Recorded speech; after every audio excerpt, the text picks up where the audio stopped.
Have a live stream starting at 9:30, and it's like my old broadcast days. When it's time to go, it's time to go. My name is Bob Stewart. I'm the director of the School of Journalism, and this is a day that's long been in the planning stages and in anticipation. Today we celebrate one of my heroes who happens to be a graduate of the School of Journalism. I didn't really know much about Alvin Adams until I became director of the school about 10 years ago. And since that time, I've become one of his biggest fans. His story features prominently in our history of the school, written by Ralph Izzard. This is a book that we have prepared to celebrate the centennial of the school. And in this book, we have a transcription of an interview that I did with Ms. Ada Adams about Alvin and also some of her own adventures down south, which you'll hear about today. We've already started a scholarship in honor of Alvin Adams and have a number of students who are on that scholarship, some who've already graduated, if you can believe that. Because it wasn't started that many years ago. It seems like just yesterday. If any of you wishes to support that scholarship, see me after the program. I will tell you how. My hope for the day is that everyone who attends this symposium or watches it online will be inspired by his humanity, his talent, and his significant body of journalistic work, which he leaves behind. Before we get to our first program, I want to thank several people. First of all, Dean Scott Titsworth and Aaron Roberts from the Scripps College of Communication. They've both offered unwavering support for today's programs. Kevin Price, back in the back, is from WAB, is providing our live stream signal. By the way, this signal will be recorded, and you can watch this program afterwards as many times as you wish. I also want to thank the Black Student Communication Caucus, which has been deeply involved in this year's symposium and will be collecting stories from visiting alums in the form of podcasts out in the podcast studio. And finally, there's Allyson Hunter, my co-conspirator in this program. This year marks the 30th year of her beginning her career in broadcast journalism. And we've been fortunate that for the last, how many years? She's been part of WAB. How many years? Year 5. She graduated from the school in 1989. There's a lot I could say about Allyson, but we'll save that for the yet-to-be-scheduled Allyson Hunter Symposium, which will happen pretty soon, no doubt. Today's symposium comes as a 3-course feast, starting with our first session this morning, hosted by 2008 Scripps journalism graduate Matt Barnes. Those of you from Columbus will know him as a TV anchor and personality, which he is definitely a personality, and we're so glad Matt is here. Welcome home, Matt.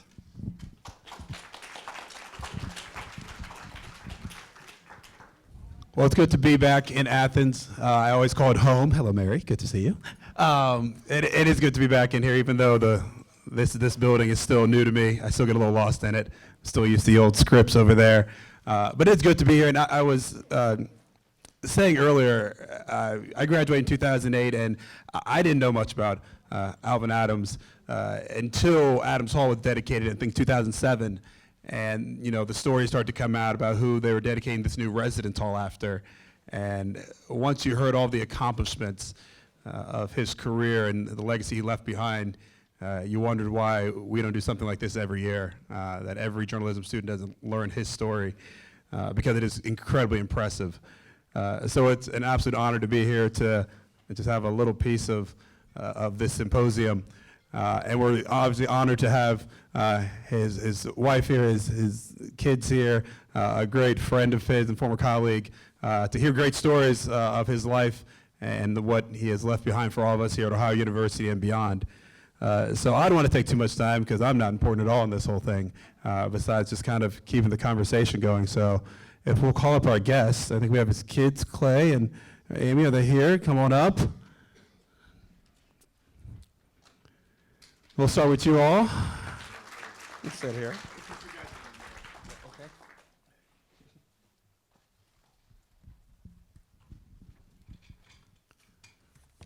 I'll sit down as well if that's okay. Oh. Well, first off, thank you all for coming. It's really appreciated. Thank you. Good morning. Yes. Let's first get to Alvin, the man, the father, that first. I know he was born around this area. If you could kind of give a quick bio of the man before he even came to Ohio University a little bit. And here, I'll push this up for you. No, it's all right. So my dad, Alvin Clay Adams Jr., was born in a one-room cabin, theoretically at the foot of Carr Hill, somewhere in the area of Morgan and Athens County. Spent most of his life in this area growing up. He lived with his mom, his sister, and his cousin, and stepdad some of the time, and other times not. He lived down here sometimes, and he lived up in Columbus. And so he got a little bit of the city life and a lot of the country life. And most of his childhood was spent in the hills and foothills around this area. And thank you. And he developed a great fondness for writing, in particular poetry, when he was in high school and before, and was quite well known around his high school for poems that he would write, almost journalistic poems. And then I don't know the exact details of it, but one of his teachers or someone from his high school said, "Alvin, I want you to come with me to an open house that the Scripps School is having at Ohio University." And that's how he came to be here. I wonder, when you guys were growing up, was he always involved in your guys' studies? When you were writing, was he continually, still writing poems in the back? I just wonder what kind of dad was he when you're a journalism guy. I can only imagine how critical he may be of what you all were doing. Yes, he was very involved. First, I'd like to say thank you, just the opportunity to say thank you to the Scripps School of Journalism, to Dr. Bob Stewart, to Ohio University for creating this symposium and allowing us to be here. Was a little unsure of exactly the format, and so I had actually a lot of stories to tell. And is it possible to stand up and tell them? Do whatever you like, just take the mic with you, yeah. Okay. Okay. Okay, thank you. So the task that I was given, that we were given, and that Matt has asked us about, is to sort of tell you about our dad, who he was as our father, and to also give voice to him. And to, in particular, he is being recognized for a lot of his work in the civil rights movement, and to speak to that era.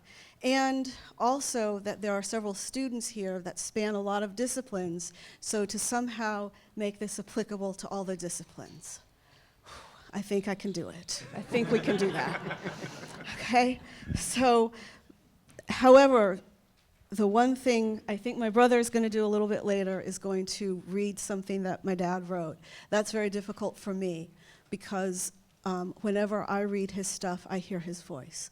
My whole life, my dad has been talking to me, and so I hear him, and it's too much for me. But I think my brother's going to do that later. But what I can do is share with you the many conversations, or some of the many conversations that we had. Because like I said, he talked to me my whole life, and we talked about everything. Now, we came along after he was a civil rights reporter and journalist. And so my first memories of my father, I never thought of him in that way. I mean, he was my dad, and he worked. I didn't know what he did. I was a kid. But we certainly heard a lot about the civil rights, and he was very much involved in what we were doing and who we became. And for me, this connection to the civil rights, it actually starts with my name. My full name is Dr. Amelia Marie Adams. Now, the Adams, of course, is the family name. This is Alvin Clay Adams III, my dad being Alvin Clay Adams II. And that's a whole other story, the whole history of the family, many of who are here today, and what that name means and how it's connected to other families. The doctor is a PhD in organizational leadership that I completed in 2006, a year and a half after my father died. And it's the one part of my life that my father never saw. He saw everything. He got me through all of my coursework, but he passed away before that part of my name came. But he and my mother gave me Marie, and the Marie is for Ethel Marie McCullough, who is a Bobcat, my mom's best friend when she was in college, a graduate of OU. But the Amelia is the part that connects to my dad as a civil rights reporter.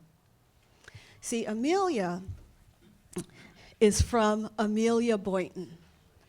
Amelia Boynton lived in Selma, Alabama in the 1960s. And Amelia Boynton wanted to walk across a bridge. She and a lot of other people in Selma wanted to walk across a bridge, and they started out on the first try to walk across this bridge, and many of you know this story. But Amelia Boynton, there are pictures of this. As she walked across the bridge, the first time they attempted to cross this bridge, she was met with a National Guardsman, and there are pictures of them standing face to face. And then he beat her to a bloody, unconscious pulp on the bottom of this bridge. This is my namesake. She came back, just as the rest of the group came back, try after try, until, along with Martin Luther King Jr., they were able to walk across that bridge. And so my dad, being a reporter at that time, he's reporting all of this, and he took my mom back. They took some time off and went down into the South to participate in the civil rights movement. And they actually stayed in the home of Amelia Boynton. And that's my namesake. And so it starts with, I am named after someone who stood up for what is right and fought against the odds. And these are some of the values that my father instilled in both of us throughout our lives as he talked to us over and over. Another thing about my dad that you're going to hear from the other people who talk is how he was able to see you and to see you fully for who you were. And I think this also comes from his reporting. And one of the first most important gifts that my father gave to me, gave to both of us, is unconditional love. And I'd like to share with you, if I may, how I came to know that I had that. When I was a little child, we lived in Detroit, Michigan. We no longer lived in Chicago, where he started his career. He started his career in Chicago, working for the Chicago Defender and then Jet Magazine. But by now, we lived in Detroit. And I came across a photo. Well, I didn't know it was a photo. I was like 5 or 6 years old. I came across this book that had all these pictures in it. And some of the pictures that it started out, there were all these pictures of this baby. I did not know any babies, but they had a lot of pictures of this baby. And then I came across this picture. There was this man holding this baby. And this man looking at this baby, I could tell how much he absolutely loved this baby. Love like I had never seen someone show love to, so I could just see it in that picture. And I am looking at this man, and he kind of looks familiar. Now, the hair is a little different. The glasses are a little, but the nose. I reckon, maybe my dad had a brother, but I don't know this man. This man does not look like someone I know. And so I went to my mom. I said, "Mom, look what I found." And she said, "Oh, you found the photo album." She knew what this book was. I didn't know what this book was, a photo album. Okay. And I said, "Well, Mom, look at this picture. Is that Dad?" She's like, "Yep, that's your dad." I'm like, wow, okay. So I had to step back and think about this, because my dad is holding this baby and he is in love with this baby and I am not having this. This is my dad. He's supposed So I, as a 5-year-old can get mad and enraged and upset, and I'm like, Mom, who is this baby? And she looked, that's you. And in that moment, you see, I knew how loved I was in the world and how my father saw me and how he looked at me. And throughout my life with my father, I saw him give that look to my brother, to my mom, to all of the family members that you're going to meet in a minute that are here, to all of the friends that he met, to anyone who interacted with him. He had this ability to look at you and to see you and to appreciate you for whoever you were. And so I think that's one of the most important things that he ever gave to the world, is this ability to see you and to find out who you were. And he was able to do that because of his journalism career. And I'm sorry I haven't gotten to your question yet, but I will. Let me see. The answer is yes.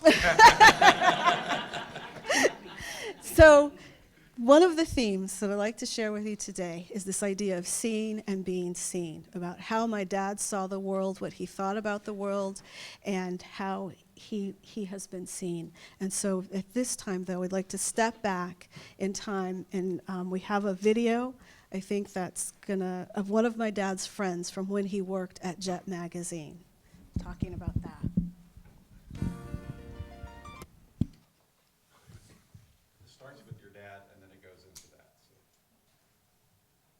Got my degree at High University, but got my introduction to black culture and black history starting in Chicago, Illinois. I went to work for the Chicago Defender, and I worked for the Jet Magazine. I went to work for the Chicago Defender, which is the nation's only black daily newspaper, in November of 1959. My career as a new journalist happened to coincide with the start of an historic era in blacks in America, the civil rights movement of the 1960s. Alvin was very thorough. He's a very thorough reporter. He just wouldn't stop until he got the last possible facts he could get. He just drained it until he got the last possible facts. And then even when the story was going to press, he'd be on the phone seeing if he got it right. And he was just an adamant reporter. And he was an excellent writer. See, those are two different things, reporting and writing. Everybody knows that, I guess. But he was an excellent reporter and an excellent writer. When I came to Jet, I was shy, and I was very shy. And he's the one that picked me up and took me around and introduced me to people, and he became my guide. Together, as I came out and bloomed a little bit, he and I and Barbie got to be a sort of like a team. And it ended up with us. We became the people who organized the softball games on Sundays. And everybody knew after a while, every Sunday there's going to be a softball game. There'd be Alvin, Barbie, me, and whoever else wanted to come. Alvin, Barbie, and me would always, I think it was every Tuesday night, and why we chose Tuesday, I don't know. We would go bowling. And sometimes we'd go shoot pool. It's just a matter of getting together, togetherness, brotherhood sort of kind of thing. And that was always fun. it was one of those things, what happened there stayed there. Although, I gotta say, once in a while we look over to the side, Ada will be over there watching us. I don't know if she knows that to this day, but she does now. But we became sort of a team. And Alvin was a really decent guy. He was not doing any wrong. Bobby was the same. And I would be bragging if I said I was the same, but I'll say it anyway. We didn't spend all that time playing. Sometimes we'd get together and talk about what stories we were doing and how we could help one another do those stories.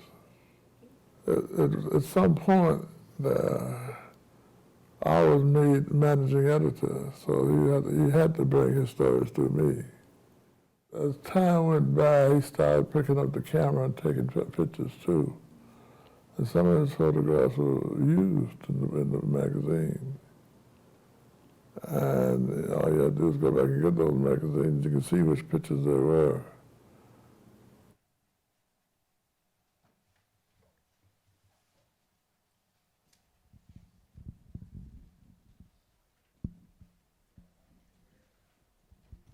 So that's John Britton. He worked with my dad at Jet Magazine, and the person he mentions, Barbie, is Bobby Barbie. And when they started out, it was my dad and John Britton and Bobby Barbie. They were all associate editors. And then as John mentioned, then he was promoted to managing editor. And if you go back and look at old issues of Jet Magazine, you know, in the, I forgot what I don't know what it's called, but where they list all of the... The byline? Not the byline, the masthead part, and it lists the editor and the publisher and then the associate editors, and they're listed alphabetically, and so it was Adams, Barbie, Britton. And so the three of them became really good friends. And then there are others, and one of the, and then there are the photographers who are also very important for the civil rights movement. A lot of things there about my dad's life. Softball, bowling, sports, these became trends throughout his life. We don't have time to talk about that today. There's so much. There's a full lifetime. Anyone who has a full lifetime, there's so much to cover. I don't know what happened in the pool hall. This is the first I heard about the pool hall. So I guess that stayed in the pool hall. But what I like to focus on is my dad as a reporter and some of the things he said, where he said he always got the story and he always stuck with the story. Even when the story was over, he was still making sure you had all this story. And the question, how did this play out in our life? He always got the story. So here's the deal. You know you're a little kid, and mom says that phrase, wait till your dad gets home. Okay, now in most families, wait until your dad, and I know this because I talk to my friends, right? Wait until your dad gets home meant you were getting a spanking. Not in our house. No, not in our house. Wait until your dad gets home. Oh. I feel it now. It meant you were going to be talked to death. Oh, now see, when the phrase came down, wait until your dad comes home, you needed to start preparing. Get your answers together. Now, I am not talking about get your story straight. I'm talking about get your answers together because you are going to be interrogated. And you're not even going to know it. Now, I'm 5, I'm 6, my brother's 3. Okay, so let's say I'm 7. That would make my brother, what, 4? All right. So the phrase came down, wait until your dad gets home. Oh, no. Okay, look, this is what I'm going to do. We are not going to talk about the incident. We're just not going to bring, he won't, he'll forget. He'd come home, and it would start out like this. Mario, I understand something happened today that we need to talk about. Notice the calm, the quiet. He's not upset. They've already talked. This is my mom right here, by the way. They've already talked. He knows what happened. But you know, you're a kid. No, see, you're going to make fatal mistake number 1. Nope, nothing happened. We need to talk about. He already knows. Now, typically, if you know that your child is not telling the truth, you're going to, no, we need to talk. Something happened. I know what, that was not my dad. my dad would be, huh, nothing happened. I thought something had happened. Well, okay. Well, how was your day today? Now, this was a great question, because remember, my dad and I talked every day. And the thing we talk about, I would wait for him at the bottom of the steps to come home from work, because he was going to say, how was your day today? And I could go on, and he would listen. I could tell him about every little thing that happened in school, and he would ask questions, and he was interested. He was delighted.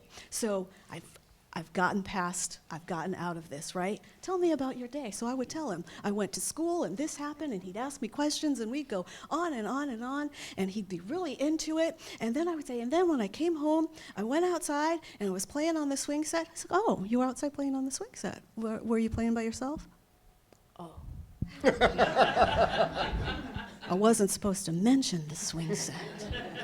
Well, now you've stepped into it because you can't avoid it. He knows he's going to, you might as well just confess your sin. No, Clay was there, my brother Clay. Oh, did he swing with you? No, he tried. When I dropped my barrette and I got off the swing to get it, he got on, and then I pushed him off. Now, this is not a swing set like you have today, plastic thing with the sawdust and all. No, this is in our backyard. It was this metal contraption. Yeah, see, you know the swing. This metal contraption, you had to climb into it, and you had to pump the bars up and down. So it's not easy to get. You can't just push someone. You know, you had to have intent and strength. You got to maneuver. And then the swing set sat in this little patch of dirt with the grass on one side, concrete driveway on the other. So depending on which way I pushed him, this is really a serious thing. So did my dad freak out about this? No. He's like, oh, you pushed your brother out of the swing set. Okay, we've made it through step 1 of the punishment lecture, which is what did you do? Now is step 2. Why did you do that? Notice the calm. No anger, no emotion. Why did you do that? I don't know. That's a mistake.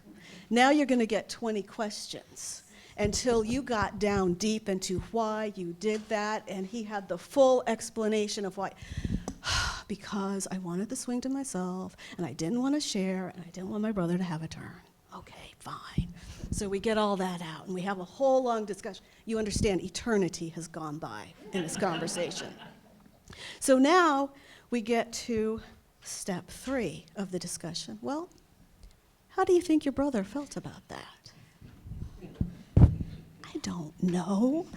But this is always step 3. How did the other person feel? How did your behavior affect someone else? So we'd have to go through all of that. And, well, I'm sure he was upset and he wanted a turn, and we'd have a whole long discussion about that. Then we'd get to step 4. Well, in the future, when you go out to swing, what are you going to do? I'm gonna share, gonna give my brother. You couldn't just have one answer, you had to have a whole long string of answers that were thoroughly thought out as to why they might be good or bad answers. Now, at some point in this whole evening-long conversation, you might make the biggest fatal mistake of all. Dad, I know I wasn't supposed to push my brother off the swing set. I'm not going to do it again. I'm going to share. Can I just get a spanking like everyone else so I can get this over with and go out and play? And then he would say, Maria, have we talked about Martin Luther King Jr.? Now, the whole punishment lecture is set aside, and you're getting the civil rights lecture. And he's going to talk to you about nonviolent. Well, first he's going to give you the whole history of how people of color have been abused and physically treated in this country. I'm not going to go into all the graphic detail. I'm 5. He told me anyway. The lynching, what? You're 7. I'm 7, okay, all of it. Leading up to the civil rights movement, and he's telling me about, the hoses that they turned on people, the dogs that they had on people, and through this, he's telling me all of his, his civil rights stories. And, how many of you have had to listen to your parent go on and on and on when all you want to do is go outside and play? So he's telling me about his time with Martin Luther King Jr. and Malcolm X, and I'm like, Dad, I've heard these stories before. Come on. And he would be like, yes, and you need to hear them again. And the stories always had a point, and this, again, is part of the thing. When he got to the end, you needed to know what the point was and how it connected. And so I never wised up as to the sequence of the lecture or what the fatal mistakes were, so I got the stories over and over again. And so I heard them throughout my life. But through those, he shared with us, one, he did not believe in violence. He was not going to physically hit his children.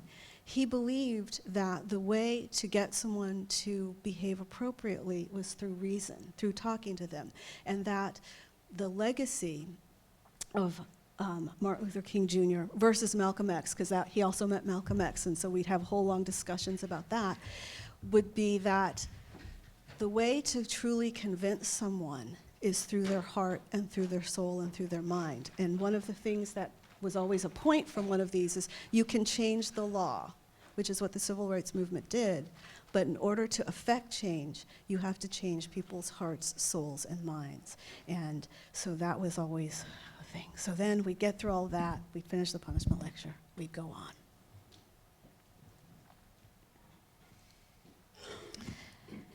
Now, some of the conversations that we had were not always punishment conversations. Like I said, he talked to me throughout my life.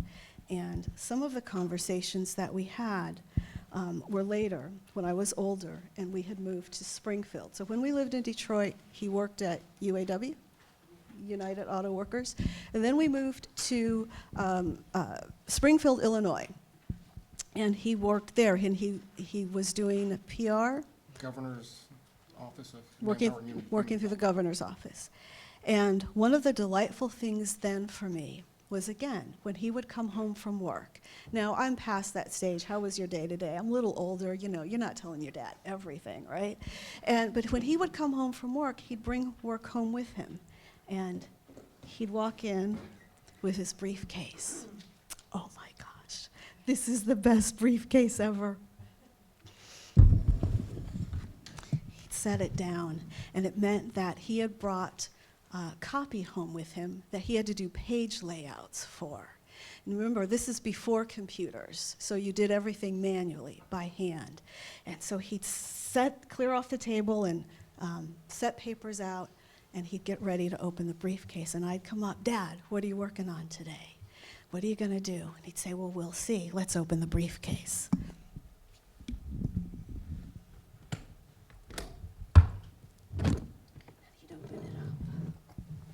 And he'd open it up. And I got to tell you, brings back a lot of memories. Still smells like it, doesn't it? First thing he'd do, he'd pull out a jar of rubber cement. I'm not sure he actually needed this, but he gave it to me with a whole lot of scrap paper and kept me occupied. This is the precursor. These are my niece and nephews, his grandkids. You have a fidget spinner? Oh, she's got a glue. Oh, look at this. It stays in the family. She's sitting here with a glue stick. But this was the precursor to a fidget spinner. He'd give me this with scraps of paper and let me just start gluing stuff. I can't open this jar. It's so messy. Has anybody ever used rubber cement? Oh, yeah. Oh, yeah. And it just sticks, and you can roll it around. Fun stuff.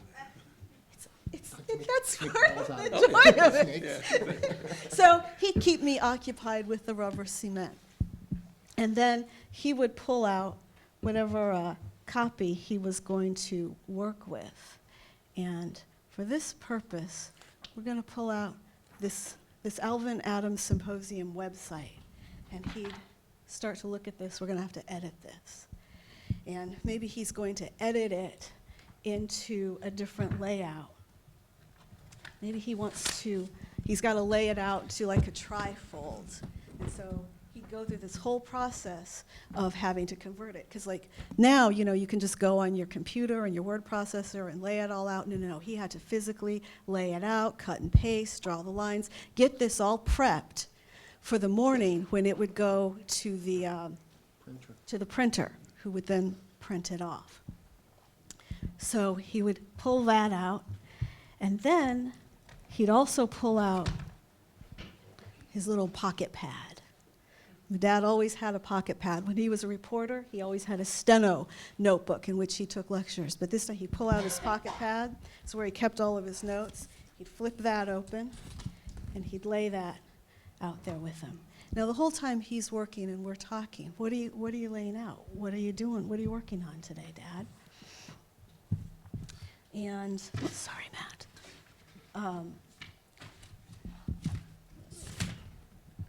Let me find.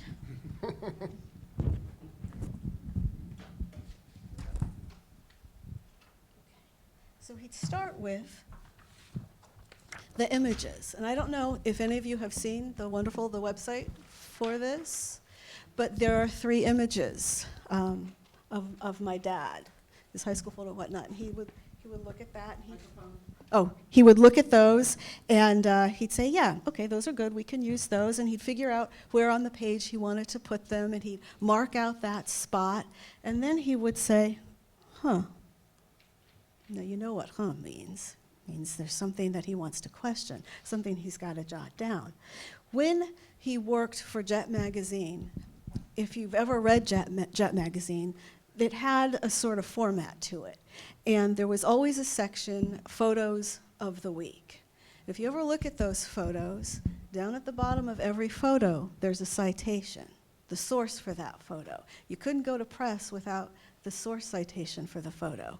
So he'd look at this and he'd notice that there's no source citation. So he'd get out his pen, he'd make a little note for whoever put the copy together, and he'd want to know what's the source citation.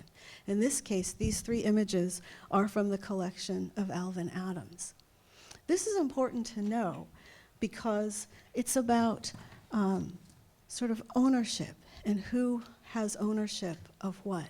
And he would tell me, yeah, I say, Dad, what are you doing? He'd say, you've got to know where the source of things are from. And you have to also have the release and the permission, and we'd have a whole long conversation. He taught me a lot about journalism and the profession, and to make sure you had the proper releases in order to use things. Now I want to tie this back, because it's also about ownership and about how things are seen.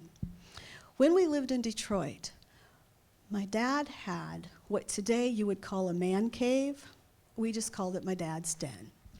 And next to my dad's den was our playroom. And we would go down there and play, but when my dad would come home from work, he'd take that same briefcase and he'd go into his den. That's where he did his work. And his hobbies, as John Britton said, he liked photography, and he had his photo equipment. He had a little photo area outside. But in his den, he had his desk. It turned out the desk was made out of a door. It took me a long time to figure this out. And on that desk, he had his typewriter, this Underwood typewriter that he'd write out all his stories on. And over here in this corner, he had his chair, and all around the room there were these bottles of pretty glass. And over here next to the chair, he had his record player with all his records. And I could sit there in the chair and listen, watch him while he worked and listen while he played the records. Don't touch the record player. Okay, so I don't touch the record player. But I could thumb through all the records. And some of the things that I noticed in about the records, they all had covers, and some of the records, their covers had people of color on them, and they were kind of old covers. And then some of the covers had musical instruments on them, piano, clarinet, boring. And then some of the covers had pretty scenes, rainbows and sunsets and the countryside. And then some of the covers had pictures of white people on them. And he'd go through listening to records, and I would say, oh, let's listen to this one, let's listen to this one. And what I soon learned, there was a correlation between the covers and what was inside. The covers with African American people, they had songs that sounded like they were being sung by people of color. And they were jazzy, and I gotta tell you, my favorite one, Dakota Stanton, The Late Late Show, I think it's from the 50s. Probably never heard of her, but it's a great album. We listened to that a lot. And then I noticed that the ones with the musical instruments, they didn't have singing. They were classical music. My dad liked classical music.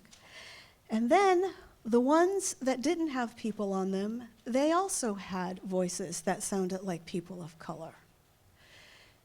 And they had nice, jazzy, danceable songs on them. And then the ones that had white people on the covers, they were more mellow, kind of, I couldn't get into the groove of them. They were kind of calm kinds of songs. And after a while, what I realized was that a lot of the albums with no pictures and those with the white people on them had the same songs. But the ones that had no people, they had the danceable, the great, and the other ones, I call it the Pat Boone, the Elevator music? yeah, they had been turned into a different kind of music. And so my dad and I often, this is one of our ongoing conversations, race relations in America and how people were seen and how they saw each other. And basically what he shared with me is that, yes, at a certain point before the civil rights movement, you could have an album that had an African American person on a cover because you were selling that album to other people of color. But after and during the civil rights movement, you were trying to market your music to everyone. Therefore, if you were an African American or a group of color or a person of color, you didn't put your picture on the cover because you did not want to be seen. And then, if your music was successful, a white group might take your song and then put it on their album. And if you've ever seen the movie Dreamgirls or seen the play, that's one of the things that they're talking about early on in that movie. But one of the points I want to make is this idea of seeing and being seen. That if you wanted to participate in the larger world as a person of color, you could not be seen. And this also, I think, came through in some of my dad's, why he was a successful reporter. Because he grew up in this era in which you were not to be seen. He was a person of color. And when he went to report, he used that to his advantage. Think about this. He's going down into the South and civil rights period when there's a lot of hostility and anger and it's very dangerous, and he always got his story. And he always talked to everyone, and he always understood it from everyone's viewpoint, partly because of how he appeared and how he looked, but partly because he understood the language of not being seen.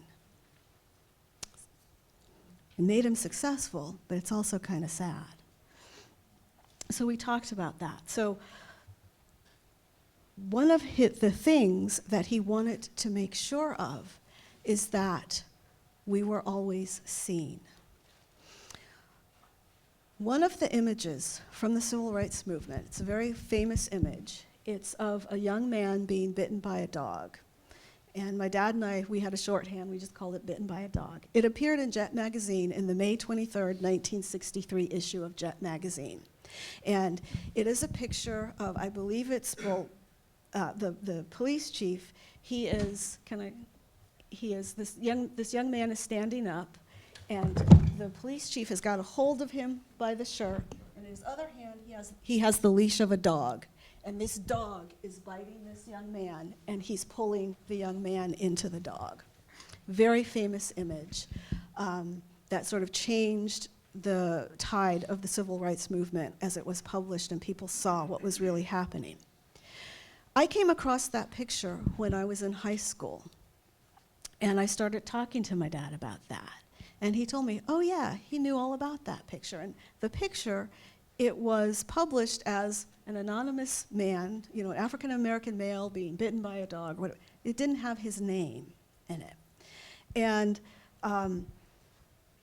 several years later, I taught a course called Visual Culture in the Civil Rights Movement. We revisited that picture. And my dad told me a story. One of those stories that he told me probably during a punishment lecture, one of those stories I'd heard throughout my life, but you're not really listening. But I said, Dad, it's really a shame they don't know who this person is. He's like, oh yeah, that's William Gadsden. I'm like, William Gadsden? How do you know that? He's like, well, because I interviewed him. I said, I know, but how did you know? He's like, because he got his story. As John Britton said, he got the story after the story was over. So the picture went out worldwide, and no one knew his name, but my dad went back. My dad's copy of the May 23rd, 1963 issue of Jet magazine has notations all over it. He took that with him when he went on his next reporting trip. And you can see where he's following the trail and trying to find out who this young man was. And he's able to do that because people talked to him, because people trusted him, and he got the name. And when I taught this course, Visual Culture in the Civil Rights Movement, there was a book that I used that had a lot of images from the Civil Rights Movement, and this image is in there. And the man is identified by name, William Gatson, being bitten by a dog. The world knows his name because my dad went out and got that story and found that story, and he said, we're not going to have an unknown person of color that is this important. So that was another connection that I had with my dad.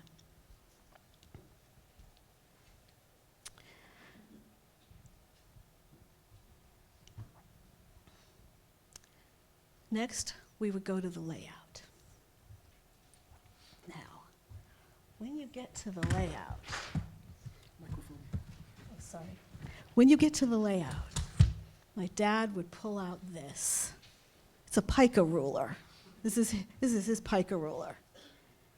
I never understood how this worked, but basically, once he'd laid out where the pictures went and he knew what space he had left, he would use this to calculate how many words he could have in his story and how many words he could have on that page. And he'd pull out his blue pencil and he'd mark out the lines. Blue pencil, because this wouldn't show up on the printer's thing.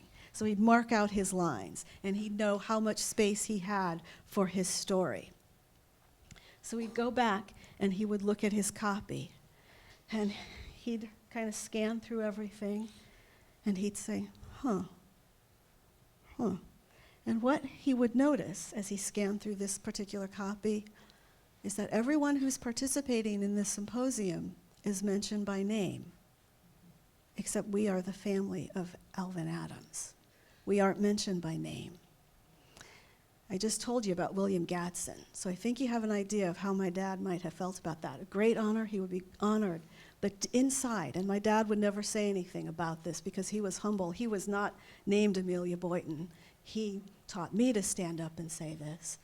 It would hurt him that we weren't named. And so at this time, I would like to tell you the names of the family that are here today. First, there is his sister, Desi Workman.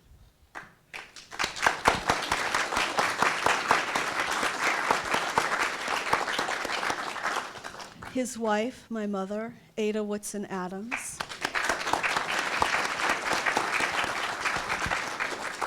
His son, Alvin Clay Adams III. His daughter-in-law, Kathy Marie Adams. His lovely grandchildren, who they came after, and he never met, but this is Kristin Marie Adams. You gonna stand up? And this is Alvin Clay Adams IV. Likewise, he has some of his most favorite nieces and nephews here. This is Brenda Morehouse, Robby Butcher, David Butcher. There's a whole bunch of other family here, and I'm so glad they're here. When we talk about the Adams and his family names, the Holberts, and they're all here. Could you all stand up? All the people who are family of my dad.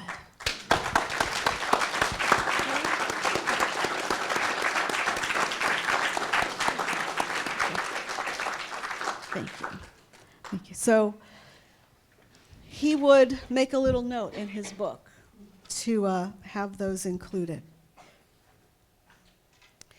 The last point I think that I'd like to make is as he would read this copy, he would come across He's been described as a great storyteller. And my dad told a lot of stories, and he was good at it. I have a question. Are there students here? Who are the students? Fantastic, fantastic. Current students. I know that there is this trend to say that you are a storyteller, and that's great, and do be proud of that. But what I want to say about my dad is that first and foremost, my father was a journalist and a reporter, and that's how he identified himself. And we would have a conversation because, as my brother once said, my father was a wordsmith. Words mattered. Every word mattered. And you had to know your words. You had to know the definition of the word. You had to know what it conveyed. You also had to know, because remember, how does the other person think? You had to understand how this word might be interpreted by someone else in order to say exactly as best as possible what you intended to get your point across. And the other people are going to tell you about what a great communicator he was. It's because he agonized over every word. So we would have had a conversation about this word storyteller. There's storyteller as you mean it here in the school, but there is storyteller. If I walk out into the larger world and tell someone I am a storyteller, they're not going to hire me as a faculty member. I think, Matt, if you go to NBC and tell them that you are the storyteller for the news, where is that going to lead you? And so my dad was a professional. He was a journalist. Storyteller is something that we do, but it's not who we are. And when you say that I am a journalist, or I am a reporter, or I am a PR specialist, or I am a marketing specialist, what you are telling people is that you have been professionally trained in a certain way of telling a story. Think about this. Historians tell stories. What do we call them? Historians. Anthropologists tell stories. What do we call them? Anthropologists. Novelists, whose job it is to tell stories. What do we call them? We call them novelists. And these things mean something different. It means that you are telling a story in a certain way, that you've been trained to do it in a certain way, that we expect something from you when you're telling a story in that way. And so I think that it's important when you go out in the world to realize that you may be telling stories, but that's what you're doing. Make sure you have a professional label. I watch a lot of YouTube. People on YouTube are telling stories. Do you know what they call themselves? YouTube influencers. They have a professional title. So when you go out and when you think about my dad, remember, there's always a point to every story. No matter how long it is or how much it rambles or how much you want to say, oh my God, are you done yet? Remember this, one, your name matters. Whatever the source of your name is, you be proud of it. And by the way, if you don't like it, just change it. That's okay too. But you have a name, and be proud of that name. And whatever it is that you want for your professional career, remember, what you call yourself by name and what you say you do is how you are seen in the world. My dad would want all of you to be seen as the intelligent professionals that you are or becoming. So he would have edited that word. Now, at this point in the night, he'd be wrapping up, he'd have his layout, he'd all done, he'd look up at the clock. Thank God there's no clock in here. He'd look up at the clock and he'd say, Mario, it's way past your bedtime. I think you need to go to bed now. And I'd say, okay, but can I just say one last thing? And he'd say, okay. And so the last thing is this. Again, thank you so much to this university, to this college, to Dr. Stewart, to all of you for coming out, for recognizing my dad, for wanting to see him, for wanting to know more about him. This is so incredible. He would have never believed this. He would have never believed it. the last thing he ever said to me. The last long conversation he and I ever had. We planned his funeral. He was dying. And he said to me, I want my funeral to be, and he told me where he wanted it. It's a small little church out in the country. And I got to confess one last thing. I lied to my dad. I assured him that that's where we would have his funeral. I went there and I looked at that place. I knew it would hold like 20 people. That's not where we held his funeral. We held his funeral at a much larger place. It went on for 2 days. It was standing room only. He would have never believed that, because what he said to me was, I want it out there in the country because I'm not that important and no one's going to come. He had no idea the impact that he had on us, on this family, on the friends you're about to hear from, on strangers who never met him. The last thing is, you don't know the impact your life is going to have. So live it wisely, think about what you value, and be proud of it, because you are going to make a difference. Thank you.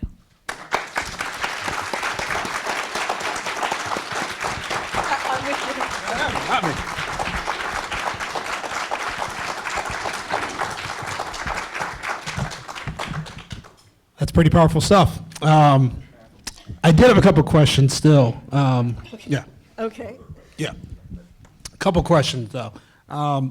Obviously, for the students out there, because I'm not sure all of you know what Jet Magazine even is. I kind of grew up with it. I probably need some water, but okay. I kind of grew up with it in my grandmother's house. She always had the monthly Jet magazines coming in, so I got to read a lot of the articles whenever we went to Indianapolis to see it.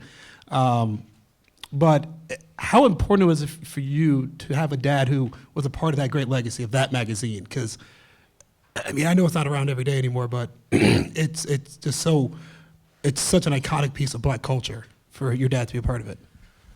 Well, I was born in late 1968 in Detroit, and by the time I was old enough to understand anything close to that concept, my father had stopped being a reporter for Jet Magazine, and he'd gone into public relations. So it wasn't, like my sister said, until years later when I was in high school that I went back and saw these things, and I realized, and it was very strange, and I was just talking to my dad's friend, Mr. Howard Rowe, about it this morning. It was very strange to see my dad sitting on a sofa next to Coretta Scott King and Martin Luther King Jr.'s children. It was strange seeing my dad with a handwritten letter from Malcolm X. It was strange thinking about my dad as a person who had been involved in this whole movement and this whole time. And at that point, I went back and I started asking questions about it. And it wasn't until after he was gone that I really realized what an important part of so many lives Jet Magazine and all of Johnson Publications, Ebony, Jet, were to so many people of color at the time, and what an influence he had on so many people who might not have even known it, even people like you, Matt. The other thing, too, is I wonder, when I watched your YouTube video about it, how hard was it for him to be a reporter on these stories like, the story you was talking about, William Gadsden, and not take it personal? Because, he was a black man in a very, very tough time. And I know you have to obviously play it straight as a reporter, but these are very personal stories when, it affects your people and what was going on then. Well, you have to understand he did take it personally, okay? But it was his job as a journalist to remain objective and to give out the facts, not to talk about how he felt about it or to give his opinions. But if you knew my father, who was a quiet man and was very careful with his words, and you looked into his face, you could see how deeply he cared. When you saw how he treated people, you knew it was a result of how much these events had affected him and how important it was to him that we all love each other and treat each other right. So I see you have a book there. I think you want to read something, right? Well, I can, if you'd like to. Oh, yeah. We want to hear his work. I have a book that many of you may have seen or may not, written by my father called Hold Tight to the Hames, which is a story about his life as a child growing up here in the Athens County area. And I had a story that I thought might be pertinent here because it's a story about how he started writing. And I'll just summarize part of it, and then I'll read a piece of it. When he was in high school, he liked to write poems. He was well known around the school for his poems. You have to realize, okay, that this was a different time, students. We didn't have the internet. We didn't have cell phones. They didn't have TV. My dad's family didn't even have a car. There was an incident when he was a child where he got his back scalded, and his parents had to carry him for hours across country to get to the doctor. And by the time he got there, it was so bad that they had to scrape all the skin off his back when he was a child, because they had no car.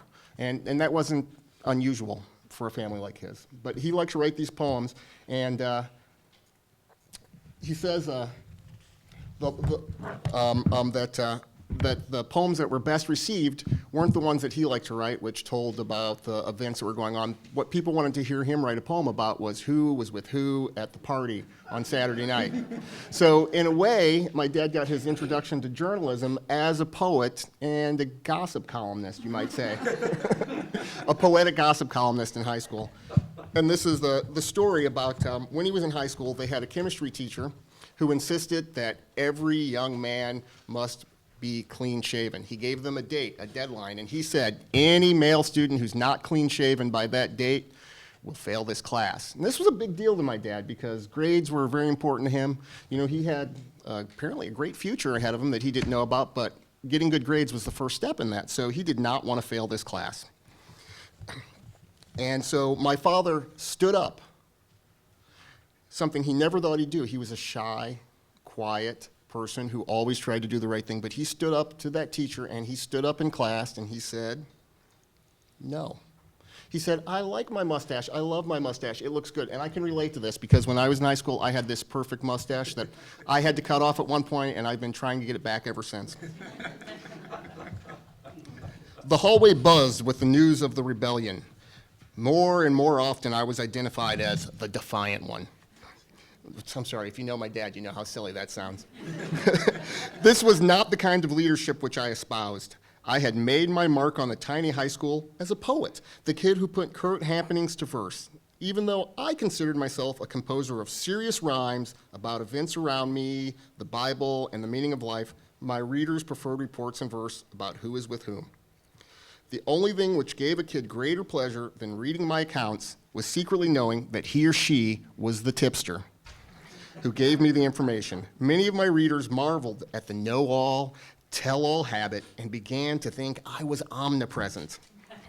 My fame as a rhyming gossip columnist spread throughout the building. This wasn't exactly the reputation I wanted as a writer, but one must take fame as it comes.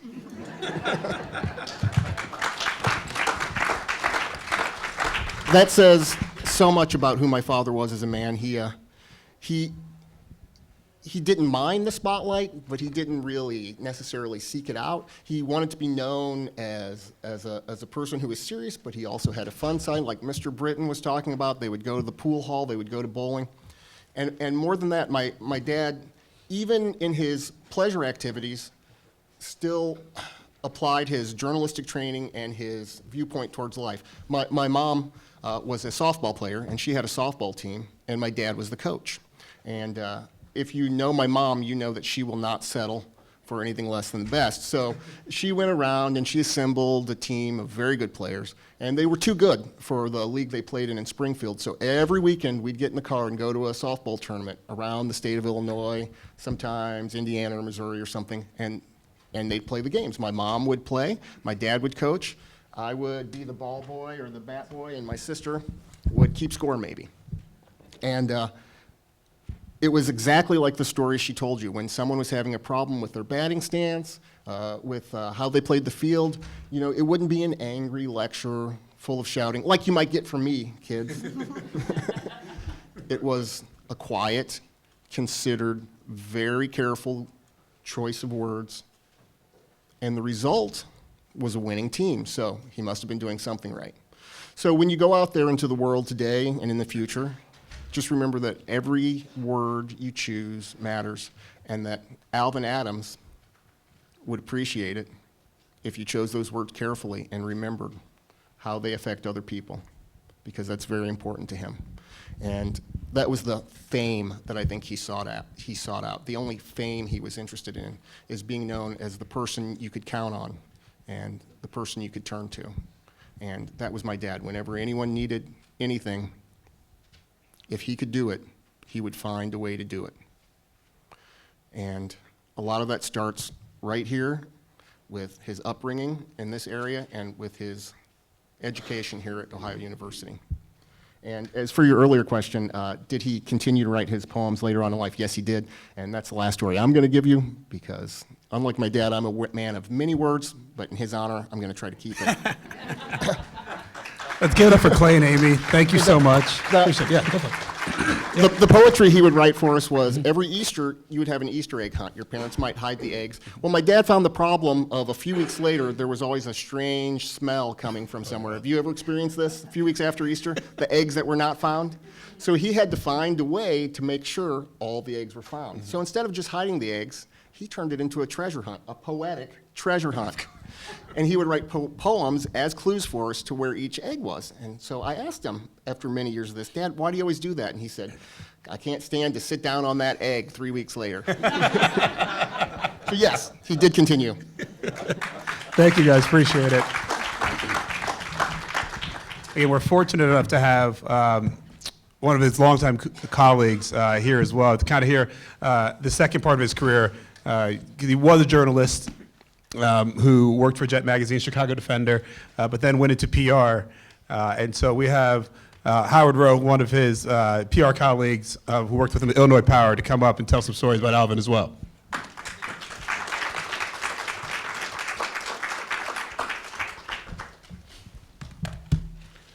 Now, I have never done PR. So Well, I can you only should. imagine. Yeah, I know. It's a skill and It a is a learning skill. opportunity. I can only imagine, though, going from, reporting the news straight, as he was as a reporter, to then going to the PR field. By the time you had met him, you said 1977? Yes. Is that right? Yes. How were his skills in the PR field?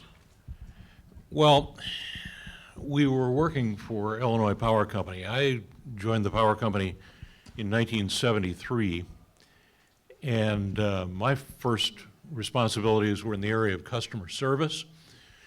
And during that time period, we had training assignments that we had to do because the computer terminals and remote computer operations were reaching the accounting area of Illinois Power Company. We had terminals set up in offices all over the countryside. Illinois Power served about a fourth of the state of Illinois, but it was not contiguous. It was spread out. And that was at about the same time that corporate video was becoming a possibility. The first video cassette recorders were being created about that time. They were big, monstrous things.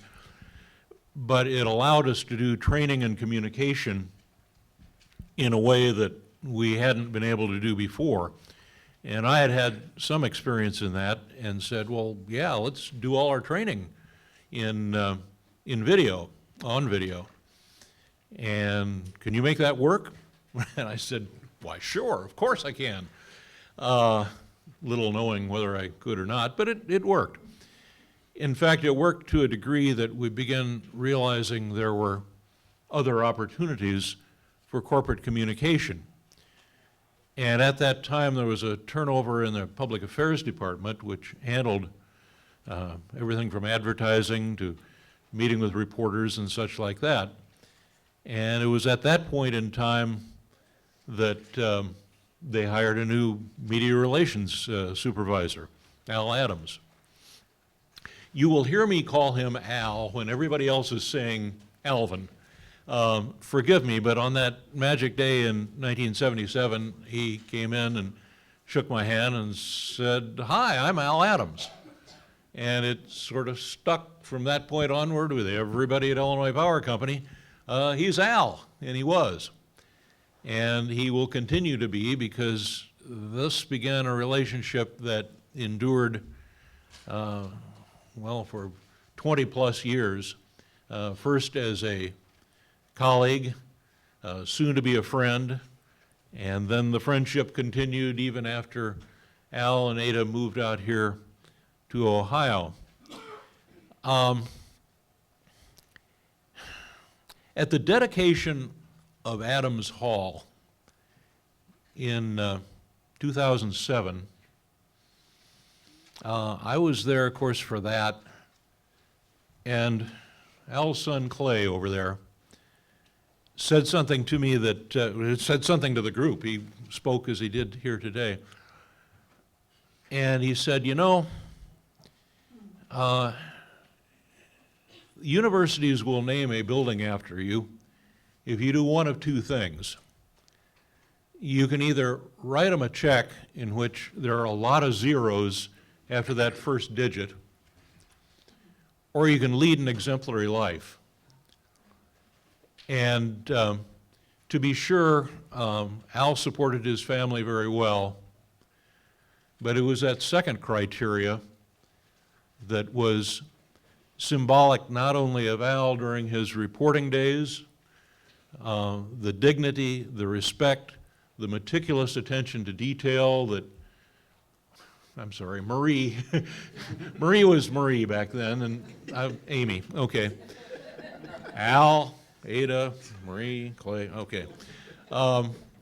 Illinois Power Days. But the level of dignity that he brought to his responsibilities there was something to behold. And I've said from time to time that with each person that Al met in his lifetime, I think he looked upon that person as a book he hadn't read yet. And as a reporter, which truly he was at heart, reading that book, paying attention to what was said, following all the details, taking careful notes, as Amy said in her notebook thing, that was the hallmark of his character. And you asked about the transition from being a journalist to a public relations person. And I think particularly the students here might wonder, well, why would the utility company, why would the power company want to hire a journalist? I mean, what could possibly happen? The lights go out, the newspaper, the TV station or whatever calls up, well, when are you going to get the lights back on? And well, we should have that wrapped up by this afternoon or tomorrow morning or whatever. And that's about it. At that particular point in time, however, a lot of things were changing in industry, in the country. And in the case of Illinois Power, we were building a new power plant, a nuclear power plant. And at that stage of the game, nuclear power was a social issue every bit as much as it was a technological issue. And as I moved into the public affairs department as well, with the TV studio that I had set up and operated, we began to realize, wait a minute, we're going to get rolled over here unless we tell our story. And telling the story meant press releases. Telling the story meant annual reports, quarterly reports, and Al agonized over all of those. He was the person that worked between and literally, as Amy said, he had all the photographs and the blue pencil and the rubber cement, and the annual reports went together with his skills. Because at that point in time, you had to measure your words very carefully. And has already been demonstrated, that was something that Al Adams had an enormous skill at. He had the vocabulary, he had the criteria, he had the expectations of how a news report, how journalism is assembled. And that was critically important in making sure that the right things were being said, because the company had a lot at stake on it. Building a nuclear power plant was a hideously expensive process. And one of the first things that brought us together was a situation in which the company executives were going to the financial centers all around the country, meeting with the investor brokers and such, who would then handle corporate bond issues and things of that nature. Well, these people had to be convinced that we knew what we were doing. And in order to make that happen, that, well, we need to tell that as a news story, and essentially, and we need to provide them with the background information that would reassure the financial community that, oh yeah, this was going to move forward and we would know what we were doing and make it happen. And one of the initial projects that Al and I worked together on was to put together a video, which, okay, let's show them the brick and mortar, but that has to be presented within the context of something that would be understandable and go to the specific interests of the financial community. Well, I knew how to do the videos. I knew how to write a narrative type of a script, but the journalistic point of view, hey, I needed help on that, and I needed input from Al. Wait a minute, we've got to have this say exactly what we mean and mean what we say and that sort of thing. So suddenly we found we were dependent upon one another to make this happen and make it successful. And indeed, we achieved a measure of success with that, to the extent that the company executives said, oh, let's do that some more. And we were going along just fine until our boss, the department manager, got a call from Don Hewitt at 60 Minutes. And they said, well, you know, we think you guys have really got some problems out there, and we'd like to do a story on you. And we've got this disgruntled employee who has decided that he's going to tell the real story of nuclear power construction and all that sort of thing.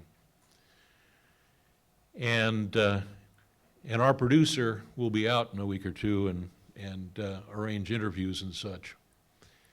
And that's exactly what happened. And the producer and Harry Reasoner appeared on the scene, and they wanted to do interviews with the senior vice president who was in charge of the nuclear construction project. And even during the preliminary stages of that, Al Adams was worked to death. The phone started ringing from everybody who was aware that, ooh, 60 Minutes is coming to town.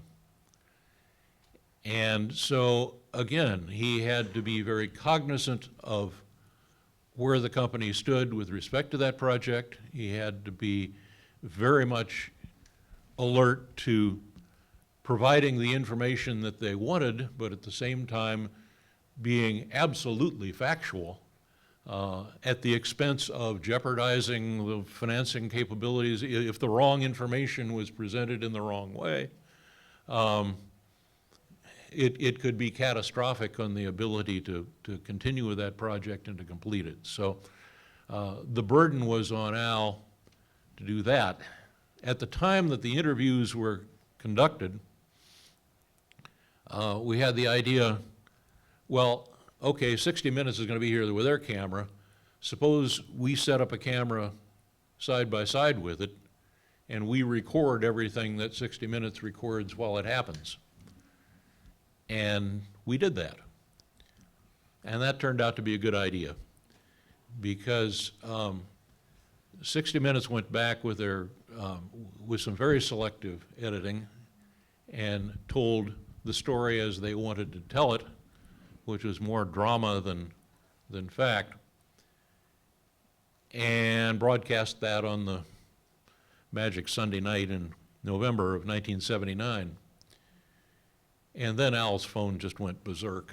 It was ringing every minute from every location across the country. And I, meanwhile, was given the task to assemble our reply to 60 Minutes. We had the videotape, which showed what we had presented to them and show them where they had ignored or altered facts and done things like that.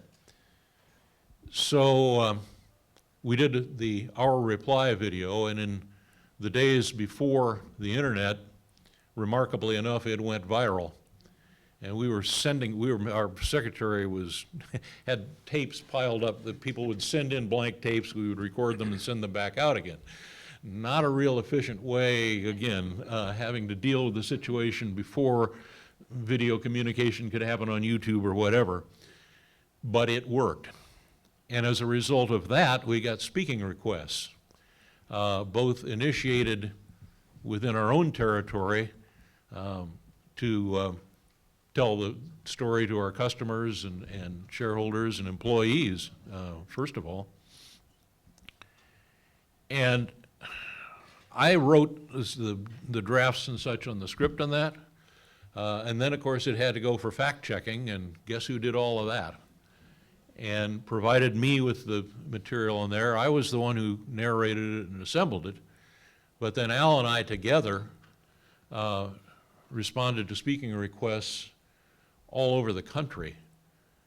And we made a good team. I was not a journalist. My background is my college degree, which is not from Ohio University, it's from Northwestern, was in political science. So, what did I know about television production? What did I know about journalism? But Al was a guide and a mentor in those areas, and he did the actual work in doing the fact-checking and doing the stuff like that went into the production of that. And then as a team, we went out and hit the road for an extended period of time to tell that story, show the tape, and tell the story. And it was through that it spawned other projects that gave us the opportunity to work, and particularly in going to these meetings and such, we'd get in a company car and drive for several hours across the state of Illinois. And okay, you're one of us is driving and the other sitting there looking at the scenery, and the scenery in Illinois is largely corn and soybean fields. So we'd start telling stories. And even prior to my employment with Illinois Power Company, I had some good stories. I graduated in 1968, and for those of you who are quickly running the numbers, I'm 73 years old now, and yes, the years do add up quickly. But immediately after graduation, I was a Peace Corps volunteer in the Dominican Republic. And for those of you who are still students, it's one of the best graduate schools I could ever possibly recommend. You will learn all about the world and about the remarkable range of opportunities as an American living in this country you have that other people do not. And you'll have an opportunity to do some good. Following that, one of my hobbies had been photography. And one of the things that I had taken in college as kind of an elective outside my major was geology.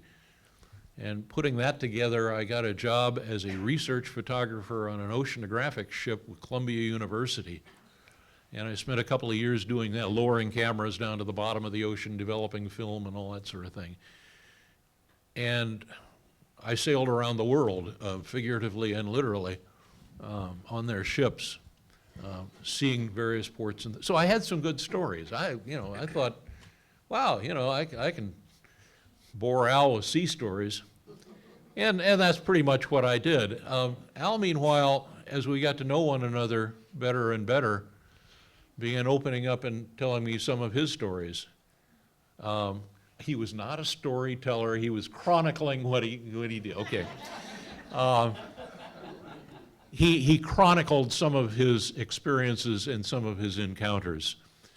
And his chronicles, frankly, were better than mine as far as who is telling the most interesting tale. But certainly, you know, he talked of the 1960s and of his travels. I had traveled, Al was about 8 years older than I, so I was in college when he was being a reporter with Jet Magazine, but we were both very, very much aware that the trauma of the 1960s was not over-reported or overblown. It really happened. My dad liked to travel, and he, on family vacations, took us all over the countryside, which included the South. And, you know, I've seen the colored only and white only drinking fountains and restaurants and other situations like that, but it was as an observer rather than a direct participant that certainly Al could share that viewpoint and those experiences. But as I say, Al looked at each person as an opportunity for him to learn, as an opportunity for him to find a point of view, compare it with his own point of view, and to move forward with that in the hopes that perhaps together we could do something good, that perhaps better we could leave the world in a nicer condition than what we found it. And it was through that kind of dedication that my admiration, and it was through the interweaving of the skills and the respect we had for one another's skills that I think that friendship developed and grew. In the mid-1990s, the power company went through, there was a whole bunch of mergers and acquisitions, different trends sweep through the business world and society, and at that point in time, everybody was merging and switching around and things like that, and the corporate structure was being rewritten. And opportunities at that stage of the game to get the hell out of Dodge were really forced upon us. Al was in a situation where, because of the fact that he was a little older than I, he could retire, and he did. They gave me an exit package with a lot of cash, and I could go off and start my own business in advertising, video production, and corporate graphics, and that's what I did. I would tell you that working for yourself, of course, is a great deal different than working for a large corporation. And I was delighted, frankly, to have the opportunity to spend a number of years on both sides of that fence. One of the nice things about running your own small business is that you can go out for lunch or whatever anytime you want to. And at this point in time, Ada had dreams of having her own deli, small store, and that type of thing. And she and Al opened the Oakland Street Market. And I might tell you, one of the most solid things I can swear by truthfully now is Ada is a wonderful cook.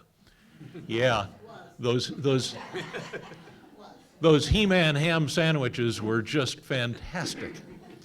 And I would drive across town from my place to the Oakland Street Market, and Al would be in there stocking shelves and tidying up things, and Ada would be at the counter deal. And we'd sit, is there irony at a white guy sitting at a black person's lunch counter? I don't know. But We didn't worry about those things. What we did worry about was solving all the problems of the world. And between the three of us, we did a really good job of that. And sometimes those discussions would last to the point, there was a grade school in the neighborhood. And middle of the afternoon, the grade school kids would get out of school, and groups of them would come in to the Oakland Street Market, and they'd have some change in their pockets, and there was a candy counter thing up there, and they would buy their stuff. And I'd be sitting there talking to Al, and Ada would be helping the kids, and I noticed that she would say, well, now, how'd you do in school today? To one of the little kids. And Jimmy, how'd you do today? And they'd tell her. Well, now, you had a spelling test coming up. Did that happen? Yeah, well, how'd you do on it? Well, I didn't do very well. Or something. Oh. And then Al would pipe in and say, well, now, what do you think you could do to improve that spelling test? And the kid would say, well, the teacher gave us a handout and such, and here's the one for next week. And well, do you think maybe if you spent more time reading through that, you'd do better? And then on another occasion they'd come in, Mrs. Adams, I got an A on my test. And that might even be worth a cookie. And believe me, the cookies were good as well. But what I wanted to illustrate with that was the extent to which both Al and Ada realized the future is education. The future is spending time with the kids to make sure, whether it bores the kid to death, am I right? Or there's this whole scenario that's played out. That was the way Al and Ada viewed the world. That, yeah, we can make this a better place. It's a long, tedious process. And again, for the students,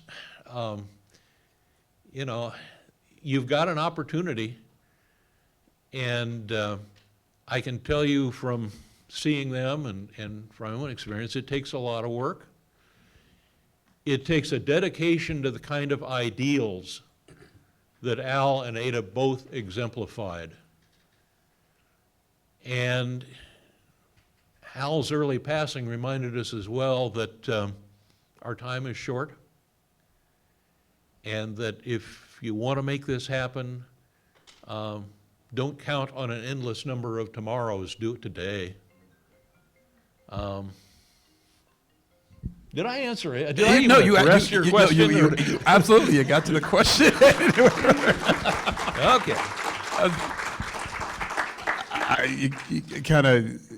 You kind of summed it all up there, but I do want to know, in those days traveling and what the stories that he told you during those civil rights moments, what was your takeaway from those long car rides and what was going through your mind about maybe what he experienced and how he did his job and just because you guys did have different life experiences. I can only imagine how those car rides were. Well, with me, it was a matter of amazement that one person was in the opportunity to observe all of that. We'd see pictures from time to time, and I knew from his stories, he'd been to the Washington, D.C., for the I Have a Dream speech, and he would point out, now I was, here's a wide shot of the audience from looking from behind Dr. King and all this sort of thing, and I was over here by this bush thing or whatever over in the corner. You can't see me because there are 100 million people out there, but the idea that he would do that. We would also, as we got in the idea of telling this story, I got very frustrated with Hold Tight to the Hames because it got us through his early years, and And yet, as I told him, this really gets interesting right about the time it quits. And we got to talking about, you know, what could we do to extend on beyond that. But the issues at hand, let me give you an example. This is a difference between journalism and his point of view and some of the points of view that I would have that merged on this. He talked about the opportunity to interview Dr. King. And in fact, he had pictures and such that he showed in the article, and he had a speech, and I think Ada made a tape one time of one of his speech groups about my opportunity to interview Dr. King. And I looked at that, and I listened to his story, and I looked at the picture, and I said, Al, you, the journalist, have got it all down right here. I said, we know exactly the questions you asked, we know exactly the answers he gave, we know exactly the circumstances, and I mean, here's a description of the wallpaper that was on the wall of the room where the house where the interview took place. And I said, here's what I want to know. Dr. King was successful because he was a charismatic person, speaker. He radiated a sense that, in a way, changed people. In fact, his success was, I think, partly based upon the fact that he could look at your core values and see, now look, here's one way of thinking, here's another way of thinking. A way that's more acceptant and widely accepting. And I said, Al, you went in there with a thought in mind. What am I going to do when I do that? And I said, you got the journalist's grocery list of details from that experience. I said, what I want to know and what I want you to tell me is, what did that do for you? What internally, what were your expectations going in? What did you think you were going to encounter? Versus, how did you come out?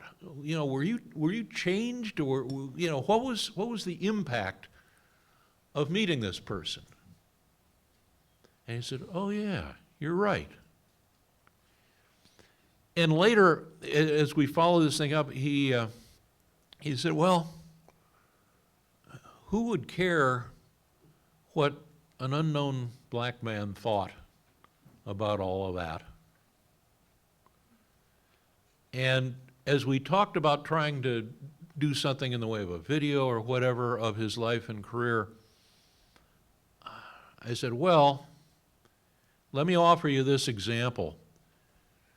Think back, and he could remember it, I couldn't, to World War II, and the chronicles that came out of the experiences in that war. I said, yeah, all the generals and all the prime ministers wrote a book when it was all over. But what do people read about that? Anybody familiar with Ernie Pyle? Okay, yeah, the older people nod yes, and the younger people nod. Ernie Pyle was a journalist who went to World War II basically in the role of a GI and wrote dispatches from the front. Now, it was not from headquarters, it was from the guys in the trench. And, you know, I said, yeah.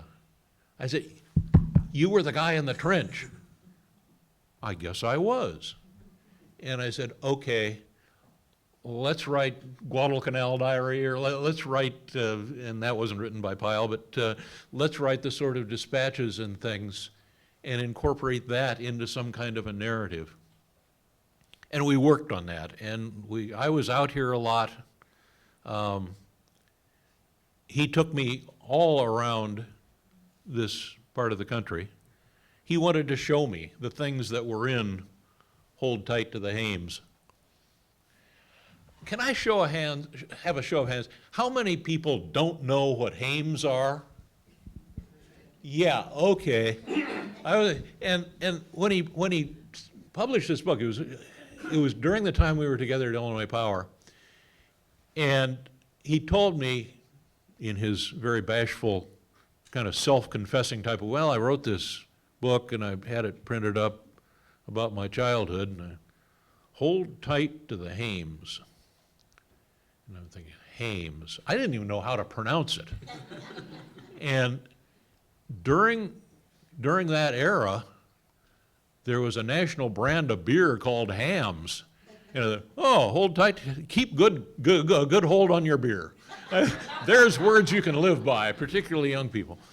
For the benefit of you that, as I would have then raised my hand, if you're going to plow a field with a horse, you hitch the horse up with this yoke thing around its neck or shoulders, and on that collar, which are attached to lines that go back to the plow and all that sort of stuff, there are a couple of knob sort of things. I'm not really sure what they do, but if a very young child, a son of a farmer or something like that, is going to ride on the horse, which apparently they can help guide and all that kind of stuff, if it's going to be a really bumpy ride, you hold on to these knob things. Those are called hames. Who knew? I didn't. And the notion was, through Al's childhood, hey, it's going to be a bumpy ride, hold tight to the hames because you're going to get thrown if you don't hang on to this.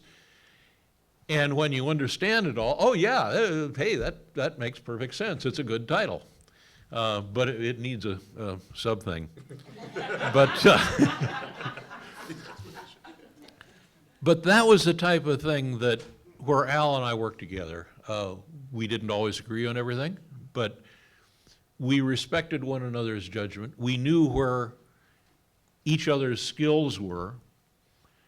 We were both taken with the fact that, you know, stuff we do together is better than the sum of the individual parts. And I guess if there's no better testament to what we achieved, or the experience of being Al Adams' friend, it's the fact that you realized, you know, he respected me, I respected him, and boy, we had fun working together. All right, thank you. Thank you. Appreciate it. All right, we have about 10 more minutes or so here, and I want to bring up Dr. Cambridge, who had been good conversations with Al Adams while he was still here, and I kind of just want to get the legacy he kind of leaves here at Ohio University, and you know, in your interactions with him, and what he kind of brought to not just to this university, but you know, to you as well. Oh, well, I now see how it comes together. The cook with a great hand, Ada. I think I met Al initially in Ada's kitchen, and it was over a pulled pork sandwich. When Al came into my consciousness, it was a relationship with African American studies. African American studies at Ohio University is a very old school. We're in the first wave of African American studies programs in the United States. As a matter of fact, we are the second African American studies program in the state of Ohio. The first one, I think, was Oberlin, and I think us. And I think there's a correlation in terms of where people, enslaved Africans, went to school initially. So Alvin came into my consciousness at a moment when Ohio University was in an intellectual ferment. We were thinking more qualitative. We were thinking about curricula that were challenged to become more inclusive. And we were driven by a notion of Ohio University becoming distinctive. So every unit at Ohio University was consciously looking to what makes us, or what would make us distinctive. And into our field of study comes this guy who says, you know, there's so much more to Athens County. There's a relationship between Athens County and Virginia, and as a matter of fact, the entire Ohio River Valley. So it was like, tell us more, Alvin, tell us more. And then he said, beyond that, you know, it's not just about telling, it's how you tell. And in our consciousness was an exhibition at the Kennedy Museum. I think it was called People of Color in the Ohio River Valley. And that blew our minds even further, that it originates from one of the earliest settlements in Ohio, Kilvert County, right? And it grows beyond that. And then we realize that as an institution, we are living in the midst of this richness. And somehow or other, we had to find a way to incorporate it into the curriculum. Alvin always said, you know, show just don't tell, show and tell. So our show and tell element in the curriculum became Community and Campus Days. Community and Campus Days was a university-wide initiative driven by African American Studies. And the goal was to provide students and faculty and staff with an opportunity to recognize the richness, the diversity, the geography, the history, the pains, and and the achievements of people of color in this region. We were fortunate that our dean at that time was Leslie Fleming, and she, at the College of Arts and Sciences, very committed to this, and she led the way, pulling out on all the other deans, Paul Nelson and the President Glidden at that point of time, to put resources behind this. It was further pointed out that Community and Campus Day is not just seeing the art and craft, and the family genealogies, but it's also about flavor. It's also about flavor. You must taste the Ohio River Valley when you come to something. And then there was a cookbook that came out. And we were able to organize entire festivals where you would have a full range of foods from breakfast to dinner, all reflecting the culture of this neighborhood. And then one got to realize that Bob Evans is running a poor second in terms of the flavors of Ohio River Valley. So African American Studies and Ohio University was not only in a mode of reflection and forward thinking, but we were also in an activist mode. I've been on this campus about 30 years, and you see patterns of activism on this campus. I think we've just come out of a recent period of activism. We may be in a period of calm now. But around the early 2000s, black students on this campus were vociferous, strategic in terms of what they were doing. And when they heard about the story of Alvin Adams, when they got to realize the richness of the environment and the organizational structure that Alvin and Ada had created, they became activists. And it's student activism that led to the naming of the hall. The naming of the hall is a reflection on the activism of students at Ohio University. More than anything else, Alvin was saying, don't just show. Don't just tell, show. And that constantly challenged us to find new modes of collecting and doing. So each summer, the African American families and families of color in Ohio River Valley have this great tradition of family reunions.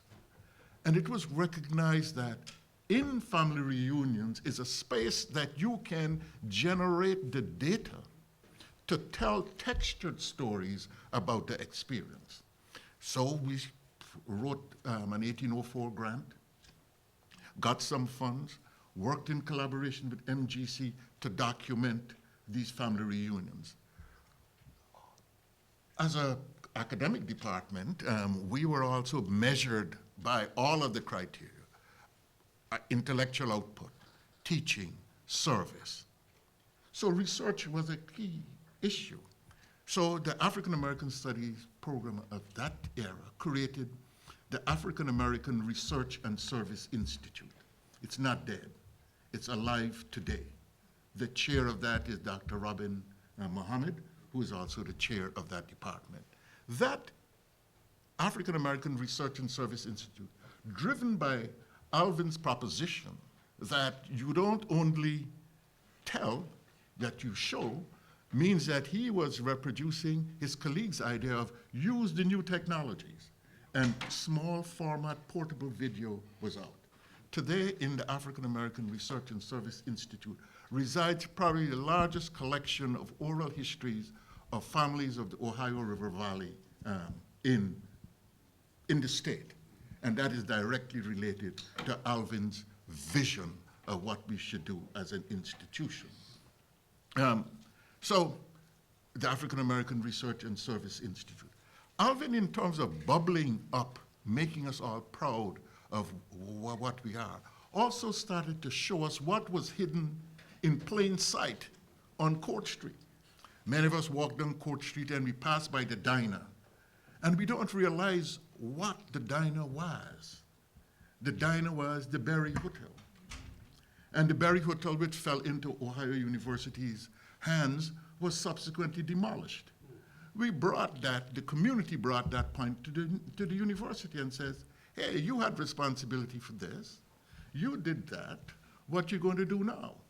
So as a result, we have across our campus and down Court Street markers which identify where significant African-American innovation and enterprise came.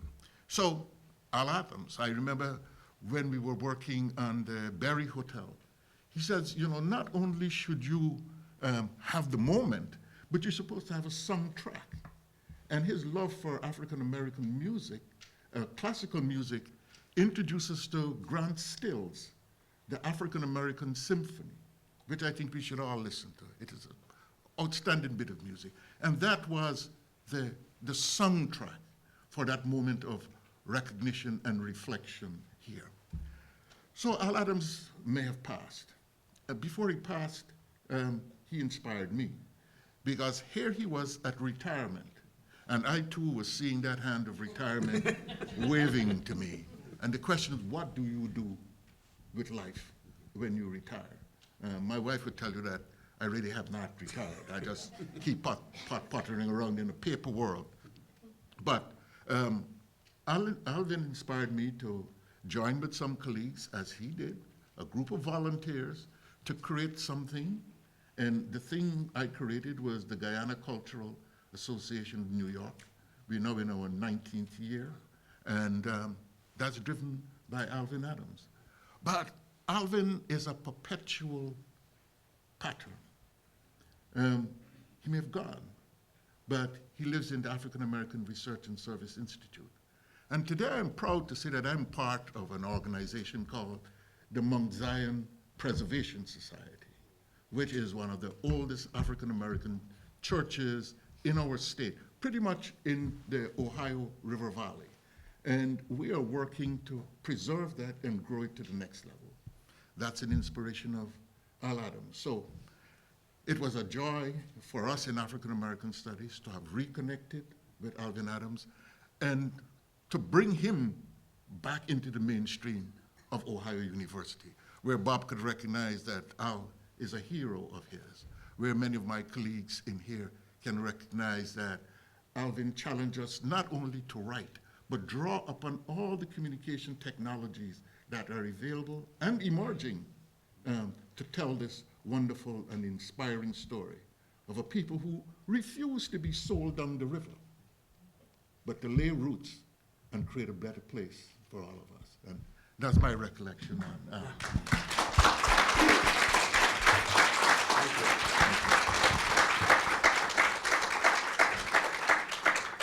I don't think it's a coincidence that we have, whether it's his children, his colleagues, or Dr. Cambridge, who worked closely with them in these the last 2 decades, to all be able to tell great stories. Have you noticed? I mean, these are amazing stories from an amazing man, an amazing life well lived.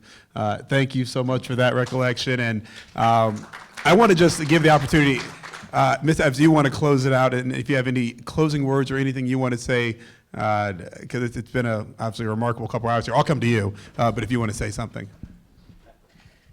You put me on the spot. Everything has been said. So I want to say thank you. I'll repeat the words that my daughter said to all the folks who made this day happen. Thank you. And Al was a wonderful man, and he lives on forever. Thank you, Bob. Thank you, everybody.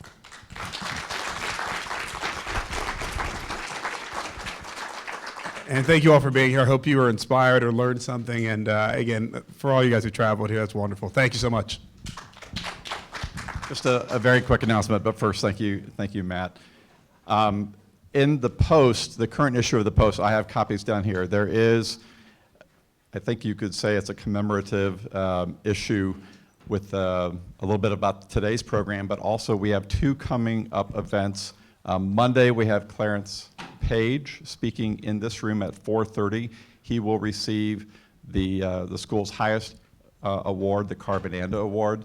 He is also speaking at the Black Alumni Reunion Gala tomorrow evening, at which time Al will receive the Alumni Association's Trailblazer Award posthumously. So that's going to be a wonderful occasion.